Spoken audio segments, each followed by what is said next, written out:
Welcome to another episode of Complete Developer Podcast, the podcast by coders for coders about all aspects of creating your best life as a developer. I'm Will, the accomplished developer and aspiring software architect. And I'm Beej, the journeyman developer sharing my journey in development. This episode was sponsored by the PVS Studio team. It promotes static code analysis methodology in general and its PVS Studio tools in particular. Static code analyzers allow you to find bugs in source code at the development stage. This helps to reduce the price of fixing them. PVS Studio performs code analysis and issues warnings on the fragments of code with a high probability of having bugs and potential vulnerabilities in them. The tool supports C, C++, C#, and Java, and it can work with Visual C++, GCC, Clang compilers, and some of those used for embedded systems. The analyzer works on Windows, Linux, and Mac OS. PVS Studio can both be used as a standalone tool and integrated with Visual Studio, IntelliJ IDEA, SonarQube, and so forth. In the show notes, you can find links to the PVS Studio website and the article Technologies Used in the PVS Studio Code Analyzer for Finding Bugs and Potential Vulnerabilities. It's happened to us all. We get excited about a great idea or a project we're working on, put in a lot of work and effort up front, then things get difficult or we hit a slowdown and have to force ourselves to remain focused. In this episode, we're going to discuss perseverance or stick-to-itiveness. We'll talk about changes you can make in your attitude, some tips and tricks to improving your perseverance, and finish up going over some of the things that hinder us and how to overcome them. But before we get started, Will, what have you been fighting this week? Proper pronunciation of perseverance. For one thing, did you just do that to mess with me? Come on, man. Yeah, that was right. You're interfering with my stick-to-itiveness. I had something for my update. Okay, yeah, I know what it was. I really hate it when somebody else breaks my brain. It's just, like it's already not in really good shape. So like throwing a monkey wrench in there, not the best plan. I just have to say, Amanda, I told you it'd work. Of course, there's always a side bet for these kind of things, isn't there? So I had a very interesting discussion with the people that produce the flashcard app that I use for my Russian practice, or one of the apps I use. Yeah. And it was supposed to be like a 30-minute discussion. It ended up being an hour. And this kind of goes into the stick-to-itiveness thing because I have a 68-day streak, I think, at this point. Like I haven't missed a day because I do that right before I go to sleep, and I practice. And it was just a really healthy, interesting conversation. But it's, I'm glad that you're making this episode about this because there is kind of a point that you hit in any learning where you just like it sucks and it hurts. And it'd be interesting to see what's in here to help overcome that. So I guess this is sort of related. So how about you? Recently went to Exit 111 Festival. Amanda's favorite band, Skillet, was playing at the festival and she's never seen them live. Also, Slash and Axl were touring with Guns N' Roses. And yeah, they were the headliner the same day that Skillet was there. So, we had to. Slash is my favorite guitar player, if you guys didn't know that. It was a really good show. We were really close for Skillet. Like, you could read the tattoos on John Cooper's arms. That close. Not quite as close for Guns N' Roses. I am still catching up from all the time I missed at work. They've been very patient with me. It's just been a rough few weeks.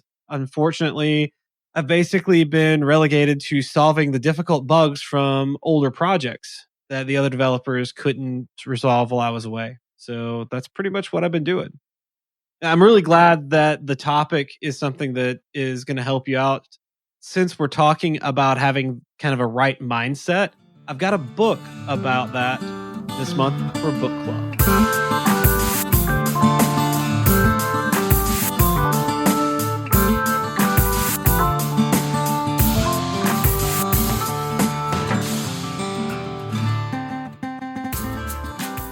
So this month, we're going to be reading How to Think Like a Coder Without Even Trying by Jim Christian.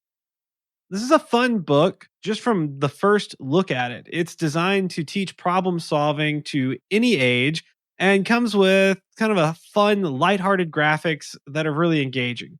If you're looking for a dry tome on the psychology of computer scientists, you're in the wrong place.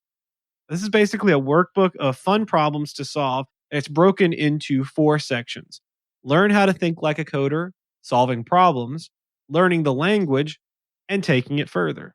The first section, learn how to think like a coder, looks at what it is that programmers do and then gives a short history lesson on computers. Now, this would make a great present for an older child or a teenager that's interested in learning programming and problem solving. Good grief, even adults can enjoy the thought puzzles and lessons in here. I am really looking forward to delving into this book throughout the month and talking about it with you guys. Who's talking to us this week? We got an iTunes review from John Hanna 86. Very cool and informative. I like how the podcast discusses the developer's life, not only the tips and tricks, but how to survive as a developer in a very demanding career. Thank you, John. Send us an email to waterbottle@completedeveloperpodcast.com because we've got a Complete Developer water bottle just for you. Guys, if you'd like your very own Complete Developer water bottle, leave us a review in iTunes or comment on the website or any of our social media. We post all our episodes to Twitter, LinkedIn, and Facebook. We're also on Tumblr and Instagram. Or you could join the conversation anytime via Slack by going to slack.completedevelopernetwork.com. One of the hardest things to do is to keep going when faced with a loss of motivation or when you just flat out run into a wall. A real world stick-to-itiveness is defined by Merriam-Webster's dictionary as dogged perseverance. Stick-to-itiveness or perseverance is the ability to keep on going even when you are not motivated. Even back in the 1940s, companies and executives complained about people not being able to take on executive leadership positions because of their lack of perseverance.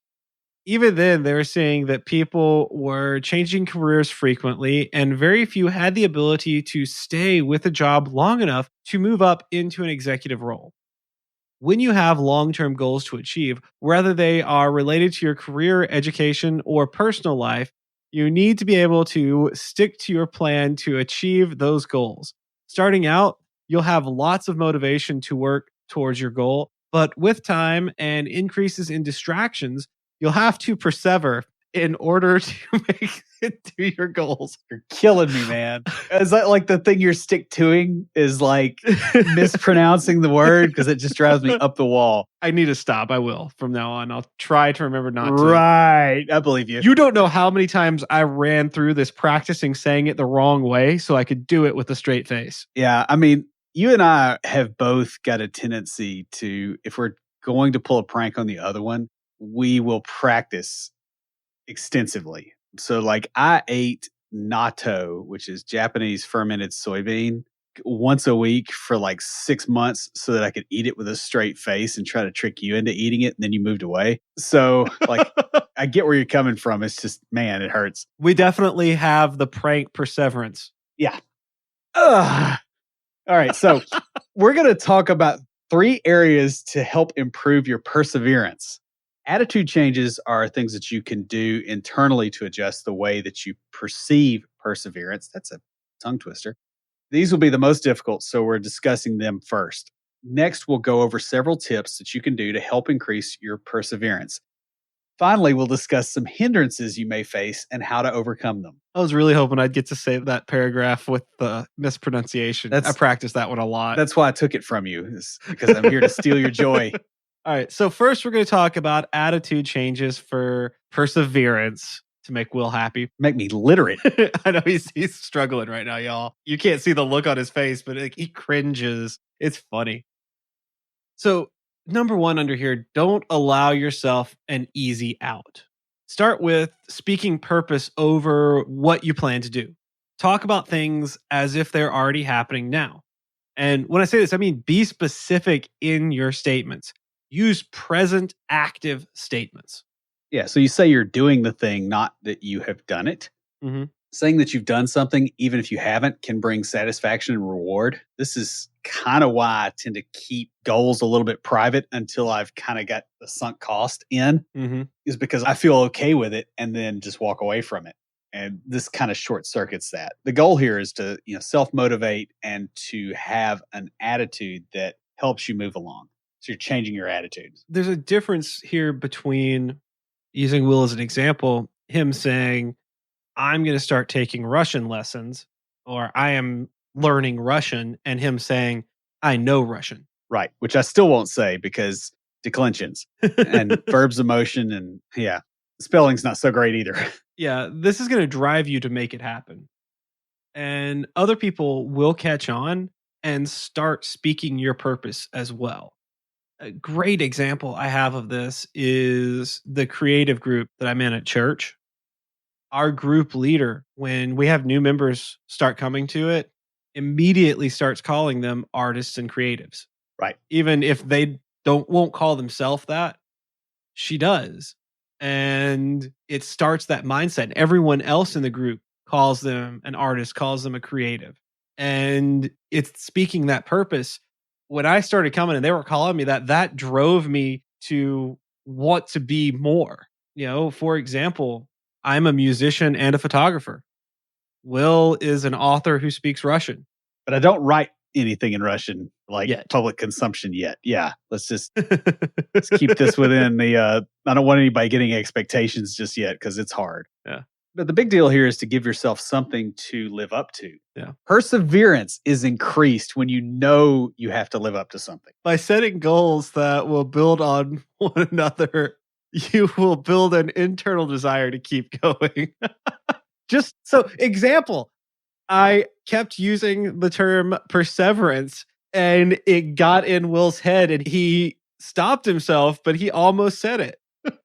Yeah, it's just like now it's one of those things that's really hard to say to people like Worcestershire. It's just like you're always not completely sure that you're correct anymore. Mm-hmm. Yeah, thanks. You're welcome. Yeah, speaking of what I want to do, another thing you should do is sink your ships. Cut off your retreat. Backed into a corner, even the most docile, gentle animal will turn savage. Right. History is full of military leaders who cut off their retreat in order to inspire their soldiers. People like Sam Houston used his soldiers' misunderstanding of Death Smith's announcement to imply their retreat had been cut off. Julius Caesar would have his ships burned as soon as the supplies were removed from the galleys. A lot of the conquistadors did this kind of thing. Mm-hmm. There's stuff from Greek texts. Like this goes way back. Yeah, it's a very common practice. And the idea is you don't have a way out, so you're going to keep fighting through. Yeah, you're going to make one. Yeah. When there's no way out, you'll be surprised how much you can accomplish and push through. I learned this when I was in medical school because you just had to keep going. You're exhausted, you're tired, but you know what? You got a test tomorrow. You got to stay up and study. And you learn this. What you want to be able to do is use this aspect of human nature to your advantage by making it more difficult for yourself to give up or quit. Yeah. You also need to learn how to say no to yourself. So it can be really easy to allow distractions to prevent you from sticking to your goals. There's a lot of people that really bounce around a lot from idea to idea. I know some entrepreneurs like this. They'll get 6 months into something and shiny object syndrome hits and they go do something else and they throw the work away. Yeah. And they've been doing it for years. And the problem is they let other things distract them from their main goals. In some situations, you have to ask, what is your goal? I know we've had conversations with friends who ask, well, how is it that you guys get so much done? What do you do when you get home from work? And we said, you know what? Sounds like your main goal is watching TV. Yeah. And they're like, no, it's not. I just need it to relax. I'm like, but that's where your focus is. You can't do other stuff because you have to watch so much TV. Right. And I can't even remember the last time I watched a TV show, which just sounds really weird for me because I used to set aside time specifically for it. Well, you got more stuff going on and other goals now. And, like I actually watched a movie today while I worked, mainly just to do something different. But like, I can't remember the last time before that. I mean, we went and saw Downton Abbey, the movie from the TV show the other day. That was actually pretty good. It had the actress that played Harriet Jones from Doctor Who in it. I didn't know she was in that show. So it was fun to see her. Yeah, it really doesn't matter what the distraction is if it pulls you away from your goals. So you could have a distraction that is totally legit. Hey, I want to do this one thing. Oh, wait, I think I want to go and get six-pack abs. Well, it's great to do the discipline to get six-pack abs. Beej and I both have six-pack abs under our kegs. But if you get distracted by that and you go for that other goal, you're not going to accomplish the first thing. Right. And this is rather pervasive in the creative and artistic community. Big time. Honestly, I think that's why there are so many quote unquote starving artists. A lot of them don't sit down and just do one thing. Yeah. There are lots of people with half finished projects because they get working on something, they think of something else, and rather than staying with the one thing, they run off and start the other project. Yeah. And this is, I mentioned the creatives group at church. This is one of the focuses that Alicia is teaching us is to help overcome this tendency. I mean, we make it sound easy, but saying no to yourself is not always easy. There are always people wanting your time and attention. It's like I have several friends that don't understand that when they just call me at random, I'm not ever going to pick up the phone. Mm-hmm. I can't just take random interruptions during the day, even if I'm just working on my stuff, just working on it. Yeah. Sometimes it's for social events that would be fun. Some of us find it easier than others to say no to fun events, like Will is really good at it. Yeah, I'm basically a grumpy cat. Yeah, I have a hard time with this one. I had fun once. It was Because awful. I feed off of that, and I actually have to build it into my schedule to have social time because if I spend too much time alone, I will get really drained. Yeah. The other thing it gets you to is like the desire to be helpful to other people Mhm. or useful in some way. So, like, I've known lots of junior developers that have a really hard time with this, trying to jump into everything and not just like deeply focusing on the thing that they're doing right now. Mhm. I had that issue when I was a junior developer. I'm getting better. It's something that you learn because you eventually have to do something that requires your focus and you get mean and then you learn how to say no without being mean. Right. And then you just enjoy being mean for its own sake without it needing to be, no. Yeah, well there's you. and then Yeah, there's the rest of the exactly. world. Like I said, grumpy cat. It can also be volunteer projects that you even get the good feels when you're doing it. Like you get a reward for doing it and feeling good about yourself and feeling good about what you're doing, but still it's distracting you. It's pulling you away from your main goals. What you need to do is look for ways to put yourself into situations where you're going to be less distracted. If all the things available to do in the city are distracting you from your goals, then you might consider moving further out. Yeah. This will force you to be intentional about the time you spend on activities in the city. I know when I was living close to Will in Nashville, I would go out all the time because going out to listen to, a random cover band took me 5 minutes to get there. Now it takes me an hour. So I'm a little bit more intentional about what I do when I go into the city. Whereas I don't really do that. And if I lived kind of further out in the woods, I would be outside Mm-hmm. somewhere. But it's hard when you're in the suburbs to get to like a real woods, not a woods full of people that are discussing, votive candles on their wedding table thing, which seems like that is always a discussion at the park. And I overhear it 400 yards away. It's always really loud people. But anyway, if you're intentional about the distractions, like it's not necessarily to say don't take any distractions, but they're not easy and they're not quicker than doing the right thing. You need to build them into your routine. Yeah. If you know something is coming up, build that into your schedule. Like I said, allow for social time in your schedule. All work and no play makes Jack a dull boy. You want enough to enjoy life and not burn yourself out while you're getting to where you're going. Yeah. Conversely, you don't want to just party all the time. Mm-hmm. One thing that I do is keep a notebook or journal for ideas. Because if you get those out of your head, you're not going to be thinking about them and you can actually live with that. You don't have to actually start them to get them down. You write them down and you go back to what you're doing. Yeah. It's like when we've talked about meditation, when you get a distracting thought, you acknowledge it, let it pass, and then go back to what you were focused on. Right. And this could be everything from business ideas that you want to revisit at some point. I've got a notebook full of those. It could be ideas for books or articles to read or to write. Yeah. I've got a different place I put those kind of things.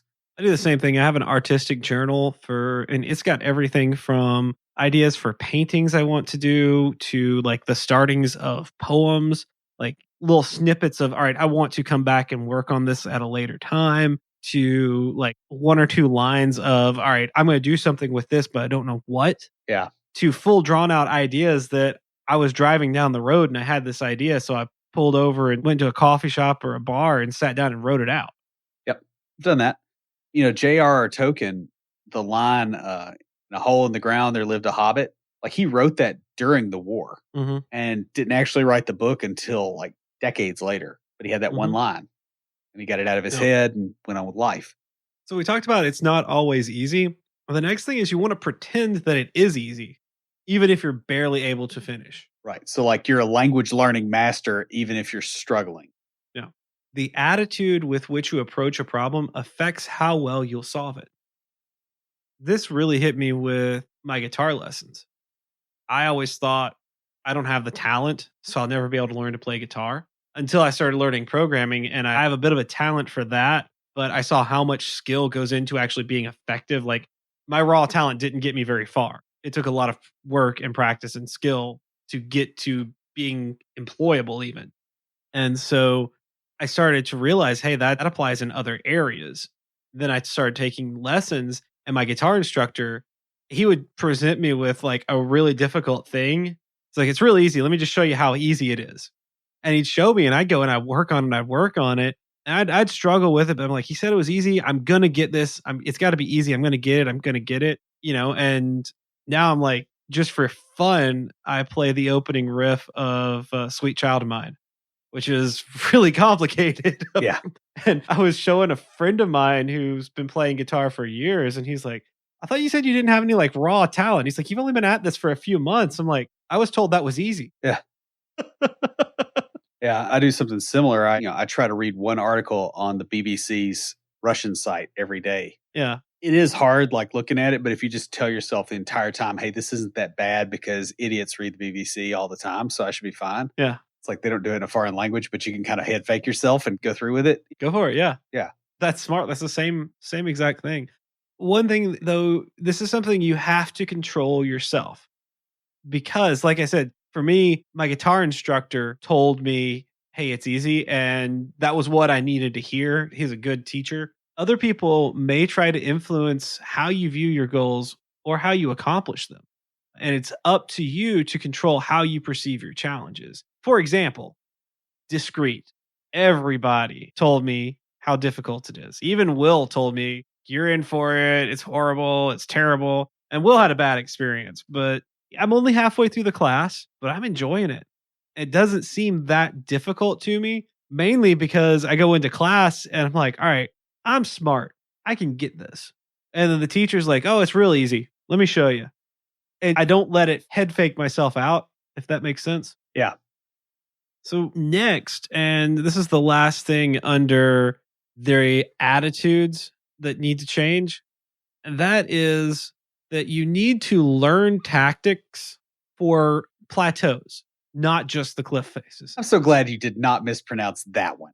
Plateaus make people quit early. So if you get up to a certain point and then you don't feel like you're growing, it's really easy to basically just drop off of what you're doing. So you learn the basics, but then you get stuck. And no matter what, you just don't get it. The next concept, or you have to practice what you've already learned to get it down. It's not there. This also happens in your career with both personal and professional goals. It's most pervasive around the mid-level developer phase. This is the quote time in grade that you need to move up. That's sort of where you hit the plateau. And, a lot of us don't like the idea of time in grade because we think, well, I understand it. I know it. I shouldn't need to have done this for 3 years. And what you don't know is that plateau, you may not be learning as much new stuff. You're learning deeper and you're learning through experience. This is also a time when you tend to feel like you're just spinning your wheels. The other thing about plateaus is you don't realize you're actually growing because you're not growing using the metric you were using before. Mhm.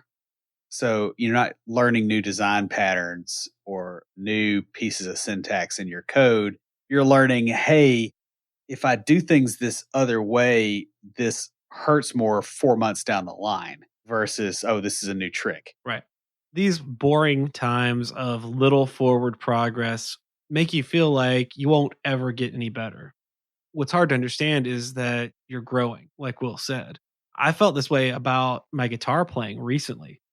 I just felt like I hadn't made any progress. I was just sort of spinning my wheels and I was really pushing. I'm like, all right, I'm going to come up with a more strict schedule. I'm going to practice several hours a day on top of what I'm already doing. Cause I'm just going to push myself through this.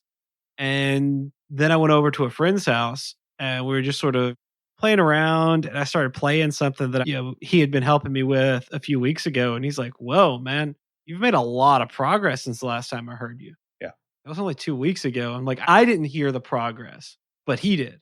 And it was that I had hit that plateau of I just needed to practice it over and over because I'd gotten the basics of the rhythm, I'd gotten the basics of the chord progression. It was putting it all together and not making mistakes and keeping tempo that I didn't realize just sheer practice was what was getting it for me. And then a few weeks later of just being at that plateau and I realized, hey, that plateau actually had a slight grade and I was moving up the whole time. Yeah. Progress towards a goal is almost never linear. There's going to be times that you feel like you're not moving forward. And sometimes you even have to go back and start over. Mhm. You got something wrong, or there was more depth there than you thought. And you just have to do it. I mean, you could be doing something incorrectly that worked until it didn't work. We used to run into this in martial arts all the time where you do a technique and it turns out that, oh, well, this slight change that almost completely changes the technique really makes it work. And you just have to be able to step back to that and go, okay, well, I'm going to try the other thing and get that knowledge. Or I remember when we learned that certain throws didn't work if you just like shifted your weight slightly. Yeah. We would pull that on each other and it's like, dude, I'm trying to get the basics of this down. Let me get the basics down and then we'll work on the variants. Yeah. I remember that. We would prank each other with that one. We learned a lot by pranking each other. That's basically just how we live. It's sort of a life way. Yeah. Basically, what we're getting at here is that there's going to be times when you're not moving forward. You may have to go back and start over sometimes. And this may be because you've done something incorrectly. Could be that you went down the wrong path and have to go back. Could be you thought of something better and you're like, all right, I need to step back and go down this other way to get there. When we look at successful people, we rarely see all that they went through to get to that success. Yeah, and that's why envy is so corrosive too, because it's not just, hey, I want what this other person has, but I'm going to completely denigrate what they had to go through to get there. Right. Now, the thing with plateaus is that they can cause discouragement, which is the enemy of stick-to-itiveness. And unfortunately, discouraging situations are going to be inevitable. Yeah, I actually had this conversation with the guy that I was talking to about the Fluent Forever app. Yeah. And, just kind of talking about how they were marketing it and stuff. And I'm like, you almost have to hit the masochist market. Like, you got to get some CrossFit up in this thing because people won't stick with it. Because as soon as they hit a spot where they don't know, most people bail. Yeah. You almost have to have a shift that's like, hey, I want to get to the point that it sucks because then I know that's where the growth happens. Mm-hmm. Perseverance is the ability to push through these discouraging plateaus. And y'all can't see it, but when I said that word, Will's whole face just lit up. You got it right for once. Yeah. Ugh. So now we're going to talk about some tips for increasing your perseverance. I am a jerk, y'all. Oh, man. You're just an awful person. So it really takes more than creating just a goal. So it's not just, hey, troll Will, but like troll him and then stop and let him think it's over and then troll him again. Like, it's not just a goal. It's, like you just need to have a. It's not just the decision to say it the wrong way. It's the follow through. It's the practice saying it the wrong way so you don't slip up and say it the right way unless you intend to. Right. You almost have to love the journey of, in this case, Beach, pulling a awful prank. You got to figure out how you're going to stay motivated and you've got to want to stay motivated. So nothing you try to do is going to have a lasting effect if you don't stay motivated and get that under control. When I was writing this episode, before I started, I decided, hey, I'm going to go and update a few things on our website. And when I did, it caused some problems and I ended up spending a few hours. So I got a much later start than I intended. and it got to be pretty late, around 11:30. I'm like, man, I've got a couple more points. I got to get in here, but I got to get up at 5 to go to work in the morning. And it was perseverance that kept me going. So in other words, you're saying you had to get up to get down? Yes. Man, this isn't going well. You got to want to stay motivated. Yeah. If you don't want to be motivated, nothing you do will have a lasting effect. It is really important to understand that when you start something, like you almost need to figure out, okay, how am I going to maintain the motivation to do this thing for an extended period of time before you start trying to do it? Yeah. And that's what this whole stick-to-itiveness and perseverance is about. Is it's about what you do when you're not motivated. And we're going to talk more on that in a little bit. The other thing is when you hit plateaus, no matter your motivation level, you just got to push through. Yeah. And this is where sharing your goals creates accountability. We talked about this in the attitude changes section as well, but I mean, it is really important if that's a motivator for you. Yeah. It's like a superpower if it works for you. It does not work for me very well at all, but I know it works well for you Yeah. because I've seen you do it. Telling people your plans is stating your intention to reach a goal. This way, the people in your life can ask about your progress. You're basically creating social accountability by talking about a goal. I've created some social accountability among my friends at church by talking about my goal to join the worship team. And it's really cool because I will go in and I've got friends that are on the worship team that will ask me, I'm like, hey man, how's learning this song coming? How's guitar lessons coming? Have you learned about this yet? Or you want to get together and jam and I can help you practice some and help you out with any questions you've got. It really creates that accountability by saying, hey, this is what I'm going to do and I'm working towards it. Now, I do some stuff around this. Like I find other people that are doing the same thing and I talk to them only. Yeah. That may be an introvert thing or it may, I don't know, just may be a strategy that's worked for me. Like I've found that if I'm just really open, to everybody about my goals, that I don't get them. Whereas if it's a small group, it tends to work okay for me. Job related goals tend to come with built in accountability, which makes them maybe easier to accomplish. Bosses and supervisors should motivate you to accomplish the goals. Yeah. And the thing with the built-in accountability is this is a place that you can look to get ideas or examples of how to create your own social accountability. For example, coworkers can be great supporters, but they can also be detractors. Yeah. Why are you trying to do that? That's too hard. Yeah. What's the point of that? I mean, you'll get both things. You got to play it by ear and figure out what is going to work for you, and you may have to experiment some. Yeah. The next tip is to make a plan to accomplish your goals. Right. So create a plan with actionable items. I do this through my to-do list. Yeah. Just whatever works. Like, I will lay all that stuff out and go, okay, you should be at this point by now. And I get a reminder. It's like, here's where you should be. You want to start with a strategy on how you're going to accomplish your goals. That way, when motivation wanes, you'll be able to look to the next step in your plan. We've talked about it. Motivation is going to ebb and flow over time. Having an action plan is going to help you be able to keep going when you're less motivated because you know the next step. And like Will does with his, you not only know the next step, but he knows when that next step is due. Right. Which leads us into the next part of this point, which is build a schedule around your action plan. Yeah. If you don't have a schedule, you don't have a goal. Right. That's so true. You need to have a schedule and you need to have deadlines with dates in your plan. I mean, really, speaking of deadlines, right? Like if your goal is to become king of the world, you're not going to do it. But by the time that you're accountable for that goal and somebody can say, oh, you didn't do it, you're dead. Like if there's no deadline on that to say this goal has to be achieved by this time, it's not a real goal because eventually you're going to croak and it's not a goal. Now, that doesn't mean that you can't adjust along the way. Yeah. In fact, you should have a plan for making adjustments, like regular reviews of your plan. Like I have quarterly things where I sit down and I go through my stuff and I go, okay, is this really what I want to do? A few years back, my truck got stolen. I remember that. Not as well as you do. Yeah. That drastically altered my goals and plans for that year. And we even had an episode mid-year on readjusting your goals where we went through our annual goals and said, all right, hey, things have changed. Because I think you had some major life stuff change as well around then. And we both went through and said, hey, this has changed. This is how you go in and you make adjustments. Yeah. So go back and listen to that episode to learn how to make adjustments to your plan.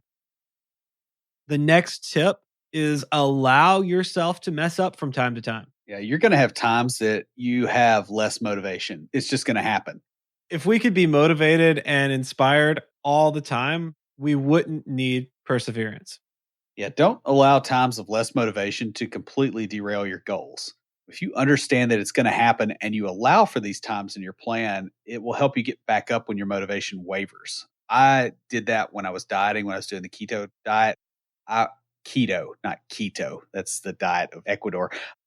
But, I would say, okay, Saturday is not a cheat day, but it's a day I can eat what I want. Yeah. And just almost like have a pressure valve to bleed that off. Earlier this year, I needed a month off at the end of the last school year.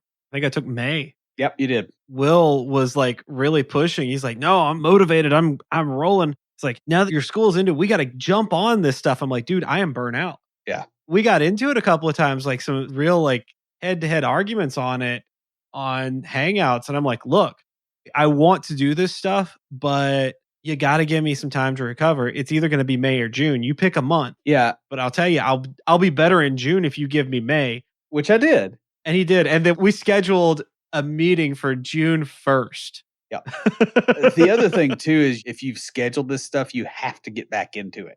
Oh yeah. And you've got to be able to stick to that. And so some people don't do very well at that. That was the thing. Like I said, June 1st, we had a business meeting. We're like, all right, let's plan out. We've got all these things going on. Let's jump on them. Yeah. The thing is, the occasional slip does not mean failure, or the occasional break doesn't mean failure.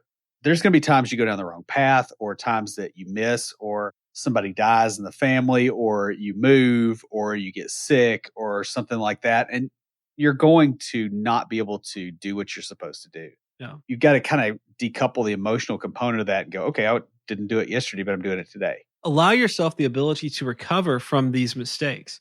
If you don't, then you're going to lose motivation even in your successful areas. Don't let yourself wallow in self-pity or self-doubt when you slip up. Yeah. It's just the understanding that you're going to screw up and you make the plans with that assumption in mind instead of making them as if you're not.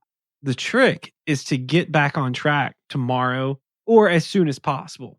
The occasional day off won't be what determines your overall success. Right. It's the consistency of how you perform over time. Like I said earlier, I took a month of no extra commitments and then jumped right back into it. And even Will said it was so funny because I hadn't talked to him much other than recording. I think he was frustrated at me for taking the month off. But we got together that June 1st, it was a Saturday, and we got together for a business meeting. And he's like, yeah, I can tell you needed that. He's like, it's a whole nother world. Yeah, it was like flipping a switch. Yeah. The thing is, the reason I was pushing so hard is because my previous job was kind of at the point where I was like, I got to go and I want this thing in a good place before I get out of there. Oh, yeah. I mean, I understand it. And you had been ramping up and I had been going strong. And I'm like, all right, I've been going strong for 2 semesters. I need a slow down for a time just to catch my breath. And you're like, man, I'm like ramping up. I'm ready to get rolling. It was just, we were in different places at the time. So it's like nothing, don't take it as me complaining about Will. It's just we were in 2 different places at the time. Yeah. So we're butting heads because, we're both very strong-willed people. Some of us have more will than others. Might be because someone's name is Will. Just let that slide. You want to create a built-in backup for when you do have times of reduced inspiration. Build reinforcements into your plan. One way to do this is to actually work with a team of other people. If you can. If somebody has something come up, then another person can fill in until that first person is available. You and I do this all the time with a podcast. I wrote the episode the week you went up to West Virginia, for that reason. Yeah. Will wrote like 2 or 3 episodes in a row just because of everything that was going on in my life. And it just made things easier. It made it, because he did that, we were able to keep recording. We didn't miss a week. We were able to keep the podcast going because he stepped up. Now, there have been times where he had stuff come up and I wrote 2 or 3 episodes in a row. And we have this back and forth. You also want to have less demanding tasks of lower importance available for when you are less motivated. You can have a list of backlog items or catch up on paperwork when you don't have the drive to be creative. We have a backlog of ideas, over 5 years worth of ideas that we pull from when, hey, we need an episode this week and I don't have an idea. Like nothing's coming to me. Let me look through the backlog. I'll grab that one and I'll write it. We start working on an idea that we had 6, 8 months ago, a year ago, and we get into it and we're like, oh hey, yeah, this is really good. And we put out a great episode. I was in there today doing that, trying to find something. Yeah, when we had the idea, we had like 5 ideas at once. It's like, well, I can only write one of these, so I'm gonna toss the others in there. That's why you have that journal we talked about earlier. So the next tip, involve others in your progress.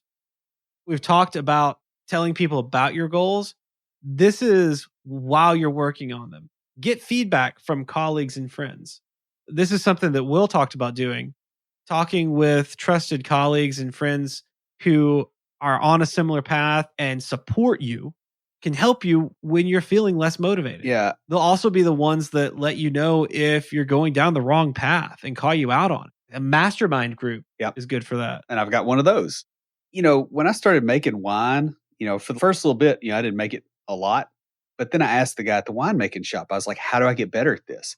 And he's like, you need to find people that like the booze you make because you get the feedback faster and you are forced to produce more as a result of that. And this is kind of the same thing. Like you get other people involved in your process and you're going to feel forced to do more just to get that feedback cycle going.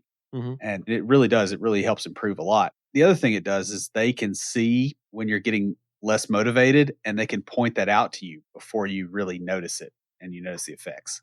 Will and I do that for each other all the time where it's like, man, you're getting pretty stressed. Do you need help with something? Usually it comes out in the form of mockery, but I like to make us sound nicer than we actually are. Yeah.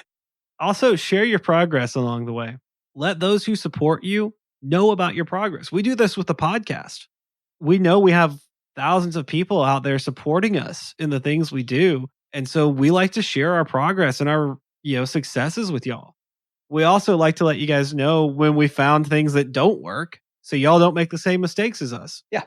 Sometimes you don't think that you're having an effect or moving at all until you talk to someone else and they see you're making massive progress. When the goal is miles and miles away, moving a few hundred yards doesn't seem like much gain. But to those watching in the stands, that's a football field. Yeah. It can take a friend to help put things into perspective. So, like, if you make things public, it's not just friends or coworkers at that point.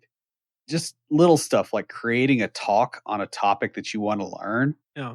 So, Matu, who spoke to us in the conference experience episode, said that that's how she got into speaking. Was she wanted to kind of get more outgoing. She's an introvert and wanted to do that. So she signed up to do a talk and then had to go learn the topic because she wanted to know more about it. Yeah. So she signed up for a conference, 6, 8 months away and spent that time learning the topic. It works. I mean, look at how much you and I have both grown just doing this podcast. Yeah. And even though it's like our profession, it has made a huge difference for both of us because we've had to put the stuff out there. It's true. The final tip is to take time for yourself when you need a break. We all get overwhelmed and we can take on too much. Beach is especially good about this because he's like, oh, there's a sign-in sheet. It needs my name on it. You didn't see the weird head bob in action I did just then, which is probably just as well. I can't do it more than once. The sad thing is it's so true. Yeah. I've gotten a lot better about this. At times. I'm a lot better than I was. Yeah. We all get overwhelmed and can take on too much. Lack of motivation can be a symptom of overwork. Attacking the motivation issue basically will only be a temporary fix. You're going after the symptoms and not the root cause. We have several episodes on burnout, one, very recent about it. So, yeah. And there's a reason for that is because it's a constant threat. Oh. Don't feel guilty about taking time to refresh. Stepping away will help you regain your focus.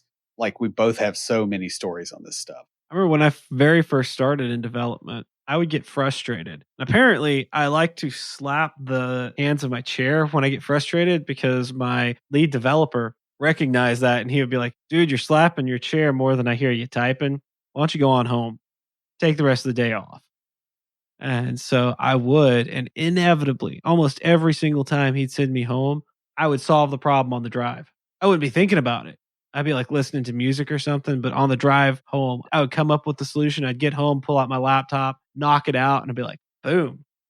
That's the thing. You get away from it for a little bit, and it really helps. While you are doing this, while you are taking care of yourself, you need to find ways to encourage patience and consistency.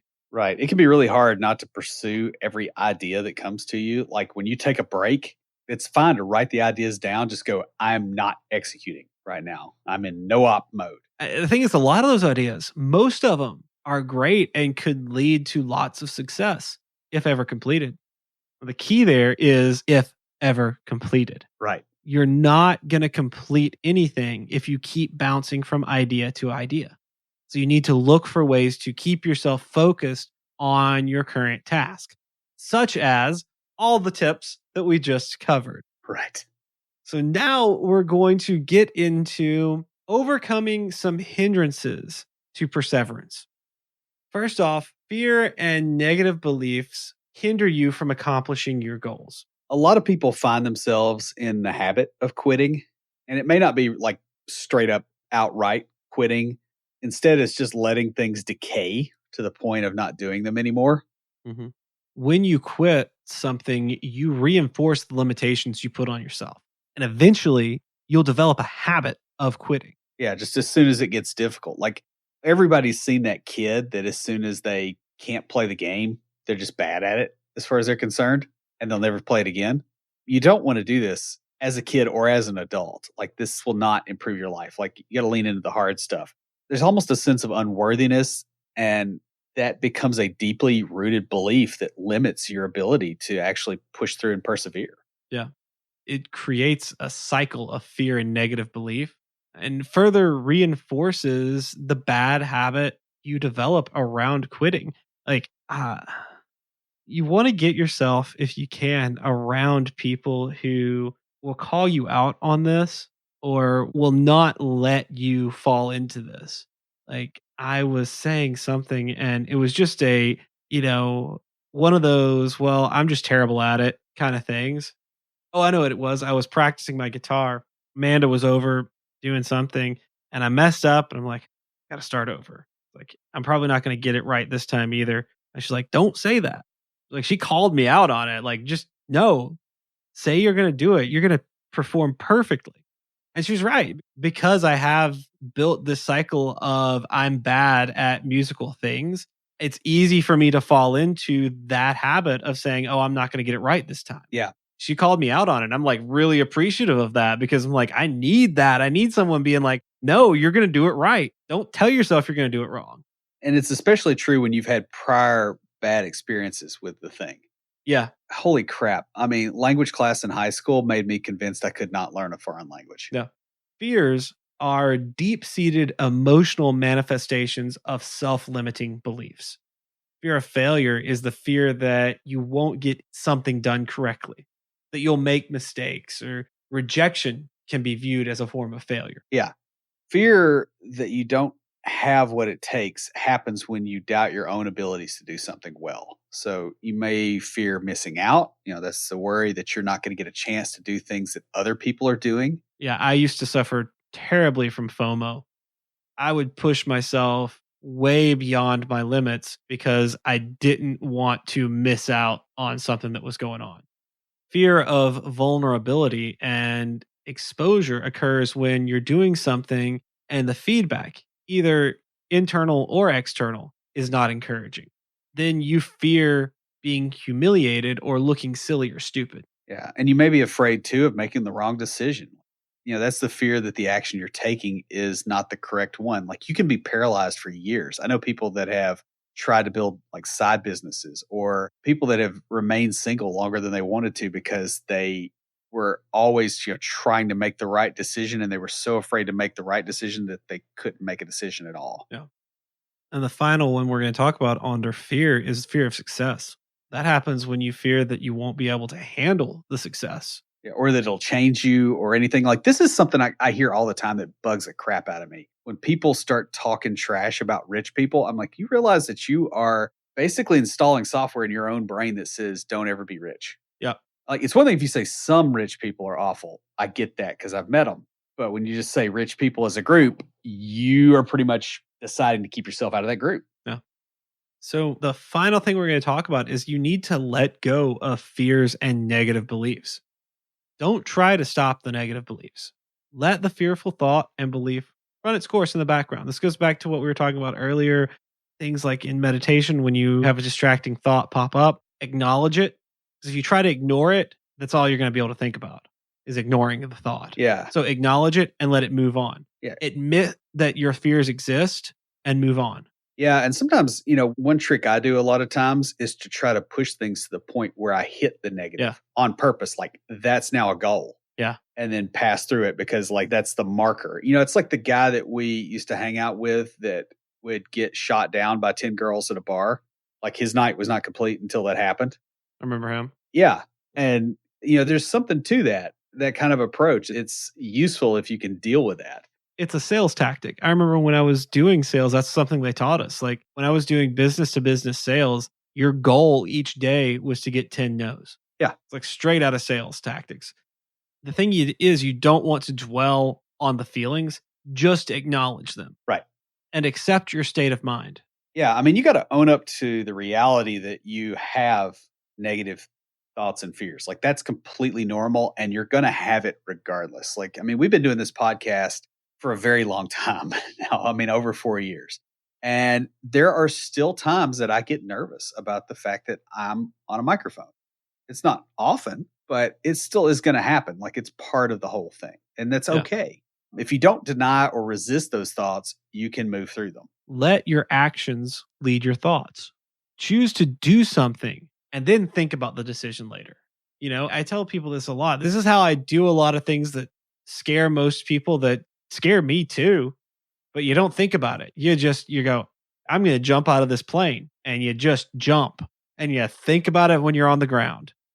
Have your freak out moment after it's over with. Yeah. The more you focus on your actions, the less you'll focus on your fears. So if you focus on, all right, I got to jump, count to 10, pull the ripcord.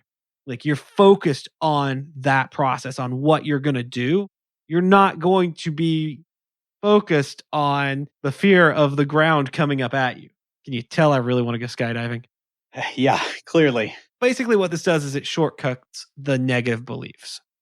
Now, y'all, motivation is going to come and go throughout a project or while working towards your goals. Perseverance or stick-to-itiveness keeps you going when the drive and the fun are lessened.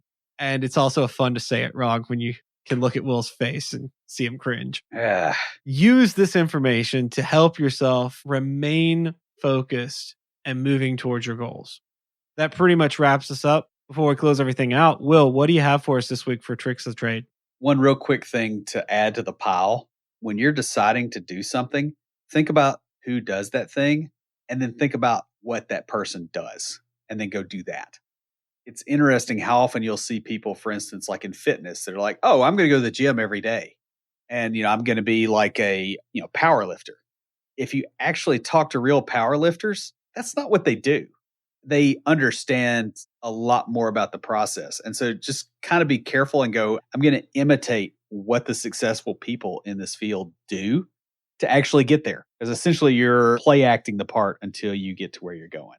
I learned a lot from other developers by doing this. It's like, okay, what do they do every day?